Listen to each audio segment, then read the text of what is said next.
তুই বুঝিস না আমি ফকিন্নি ছিলাম না রে।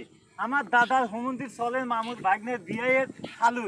এই যে এই জায়গা সম্পত্তি আশেপাশে যা দেখতেছেন দেখেন কত কি, দেখো বন্ধু দেখো এগুলা সব আমার দাদার হোমন্দির চলে বিয়ের ভাগ্নের ছিল।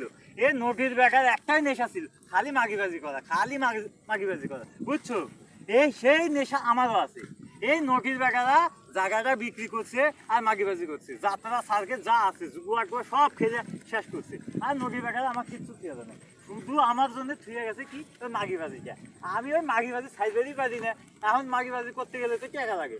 ওই নদীর বেকারে জমি জমা খেত খামার সবকিছু আসলে বেচছে আর করছে, আমি তো আর তা পাচ্ছি না। নদীর বেকার থেকে জমি জমা কিচ্ছু ছড়াই, শুধু আমাকে ওই একটা পথ দিয়ে গেছে যে তুই এলাকার মাগিবাজি যত যা পারে সব করবো। আর কি দিয়ে করবো না পারে আমি কি বেছে নিস জানো, চুরি ডাকাতি চিন্তাই যত যা আছে সব কিছুই করতেছি। আমার তো মাগিবাজি করা লাগবো, বাপ দাদার একটা ই আছে না ঐতিহ্য, এগুলো রাখা লাগে।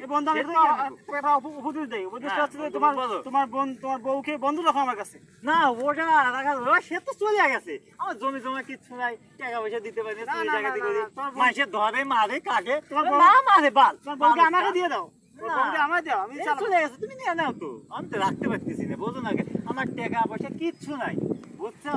আমার কিচ্ছু নাই, আমি চুরি ডাকাতি করে চলি, মানুষে মারধর করে, না মারে বাল, তুই মারলি কি হবো? একদিন মারে 7 দিন চুরি করি ভালো, আবার সে একদিন মারে আবার সে আল্লাহ চুরি করি, এইভাবেই চলি। মাগি বাজি নেশা, আমার বাপ দাদার একটা নেশা ছিল, ওই সেই নেশাটাই করি, বোঝো নাই?